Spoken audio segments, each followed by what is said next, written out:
Ребята, всем привет! Вы на канале Даша Техник, и сегодня я продолжаю рассказ про экспонаты, которые я увидела на форуме «Армия-2023». И на этот раз я расскажу про инженерную технику и инженерные войска. Одной из наиболее интересных отечественных разработок последнего времени является унифицированная гусеничная платформа «Армата» и техника на ее базе. Каждое появление таких машин неизменно привлекает внимание специалистов и общественности. Т-16 представляет собой бронированную ремонтно-эвакуационную машину на гусеничном шасси унифицированной конструкции, и за счет специального оснащения она способна оказывать помощь застрявшим, поврежденным или подбитым бронемашинам разных классов.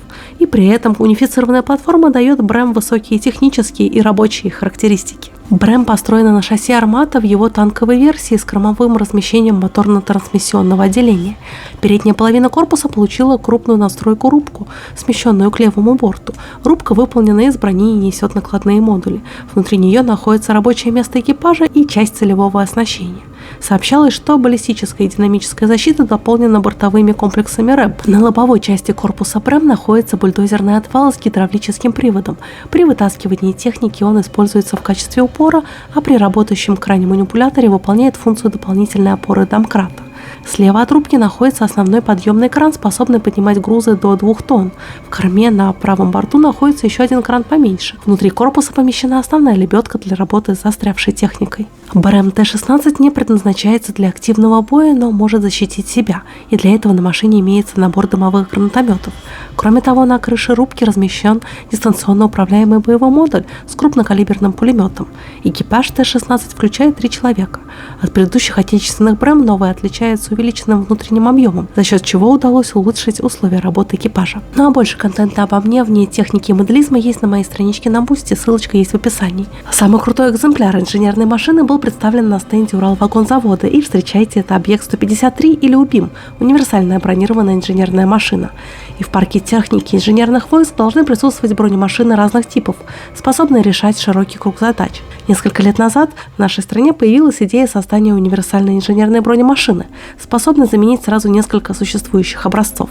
Новая машина должна решать задачи, свойственные сразу нескольким классам техники. УБИМ должна решать задачи ремонтно-эвакуационной машины, инженерной машины разграждения и путеукладчика. И кроме того, к ней предъявляются особые требования в части подвижности и защиты. Подобные инженерные задачи были решены путем применения танкового шасси и набора специального оборудования разного рода. УБИМ был построен на шасси основного танка Т-90М, и в связи с новыми задачами корпус готовой машины серьезно перерабатывается и сохраняет лишь отдельные свои черты. В частности, сохраняются некоторые особенности компоновки. В передней части корпуса помещается рубка с рабочими местами экипажа и часть целевой аппаратуры. Центральный объем вмещает необходимую аппаратуру, а корма по-прежнему остается под силовую установку. Бульдозерное оборудование позволяет УБИМ работать в городских условиях, а также на полях и в горной или лесистой местности. Во всех случаях обеспечивается перемещение грунта или различных обломков. При помощи отвала объект 153 должен расчищать завалы и обеспечивать проход другой техники, как боевой, так и вспомогательной. На правом борту корпуса на усиленной надгусеничной полке конструкторы поместили опорно-поворотное устройство стрелы, способное нести различные рабочие органы. Основным рабочим органом на стреле является ковш с захватом.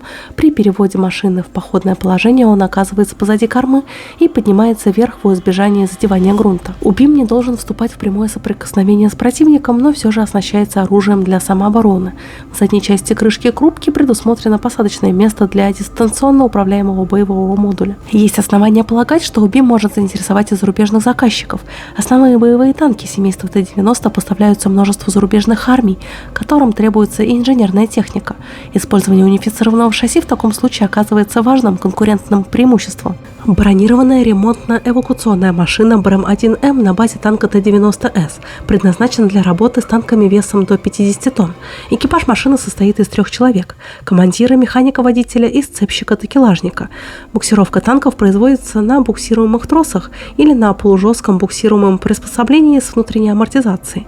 Для вытаскивания застрявших танков БРЭМ-1М оборудована лебедкой с тягловым усилием до 35 тонн и блоком полиспастов, с применением которых тягловое усилие лебедки возрастает до 140 тонн. Для снятия и установки агрегатов при ремонте поврежденных танков ремонтно-эвакуационная машина оснащена стреловым полноповоротным краном грузоподъемностью в 20 тонн. Для производства земляных работ по отрытию укрытий, расчистке проходов и закреплению машины при работе тягловой лебедкой на БРЭМ-1М установлен сошник-бульдозер с гидравлическим приводом.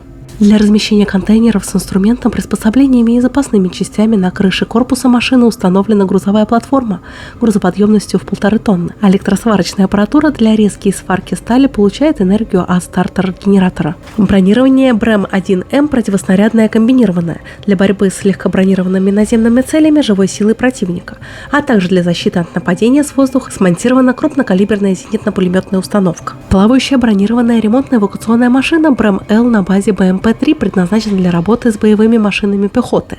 Проведение грузоподъемных работ при полуподъеме машины, при эвакуации и ремонте, замене узлов и агрегатов и в том числе боевых отделений силовых блоков производится с помощью крановой установки грузоподъемностью в 5 тонн. С помощью сошника-бульдозера БРЭМ-Л может производить земляные работы при оборудовании ремонтных площадок, а также для снятия грунта при подготовке к вытаскиванию других машин. Водоотражающий щиток и телескопическая воздухозаборная труба обеспечивают БРЭМ-Л уверенное движение на плаву при волнении моря до 3 баллов, а также позволяет выполнять на плаву буксирование машины легкой категории по массе.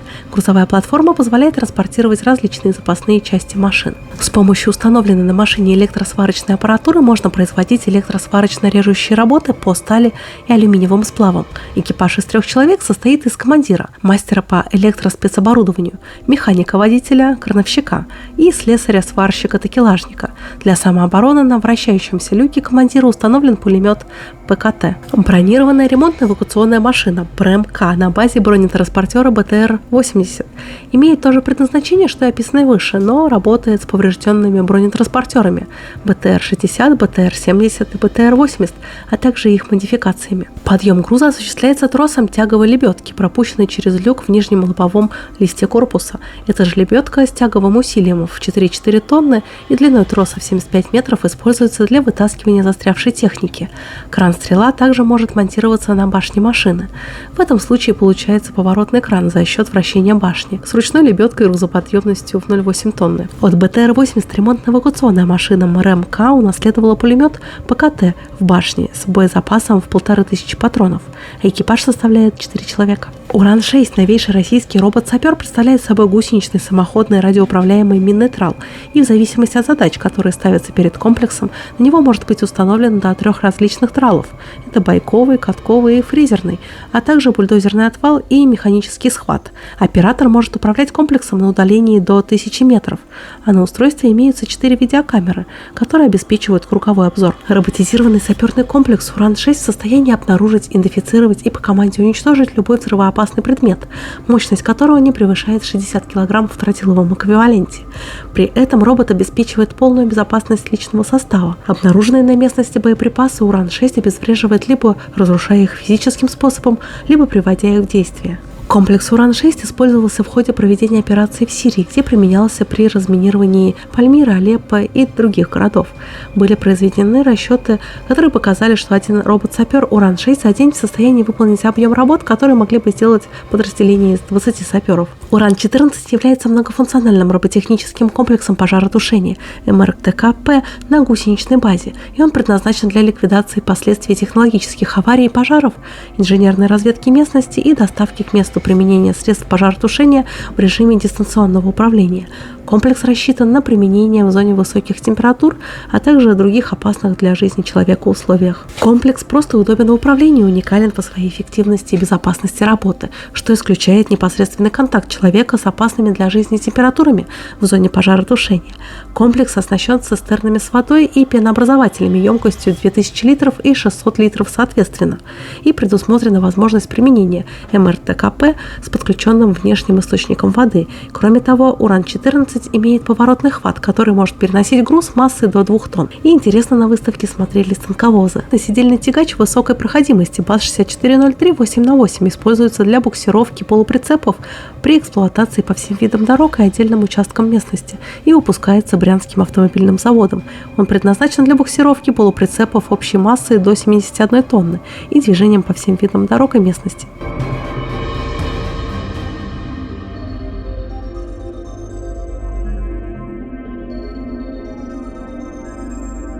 Сидельный тягач КАМАЗ-65-221-22 с обновленной кабиной. Автомобиль предназначен для буксирования полуприцепов полной массой до 70 тонн, то есть он способен перевозить все виды современных российских танков, включая «Армату».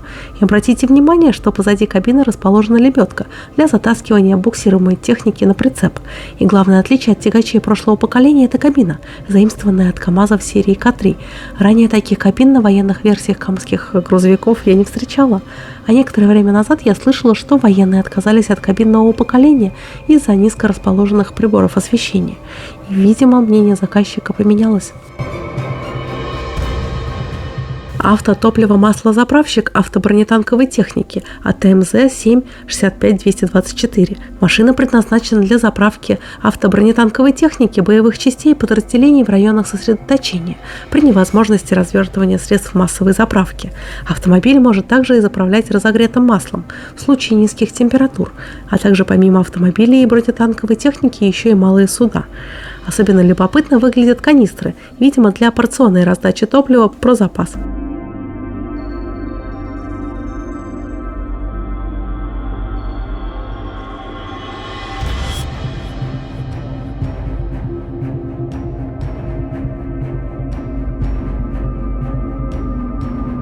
МЗА ВТ-1 – мастерская заряда и ремонта аккумуляторных батарей. В современной армии существует огромное количество разнообразных источников постоянного тока, и, соответственно, постоянно требуется их ремонт и обслуживание в полевых условиях в любое время года.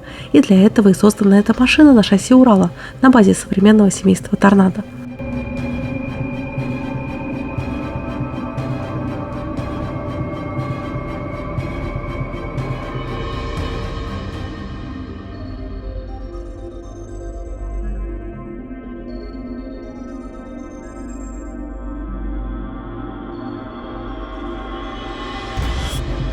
Ремонтно-слесарочная мастерская в автотракторной комплектации.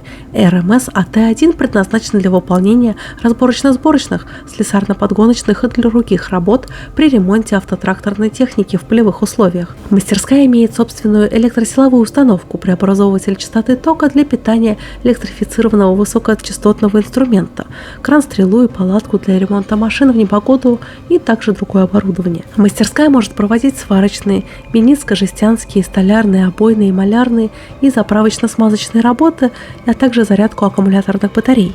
Мастерская выполнена на базе шасси автомобиля Урал Торнадо. И вот такой у меня получился рассказ о новой интересной инженерной технике, показанной на форуме Армия-2023. И надеюсь, вам было очень интересно. А если так, то тогда подписывайтесь на канал. Очень скоро еще выйдет несколько видео об экспонатах форума Армия-2023. А если вы хотите поддержать мою деятельность, то вы можете это сделать на моей страничке на Бусти. Все ссылочки будут в описании. До новых встреч. Пока-пока.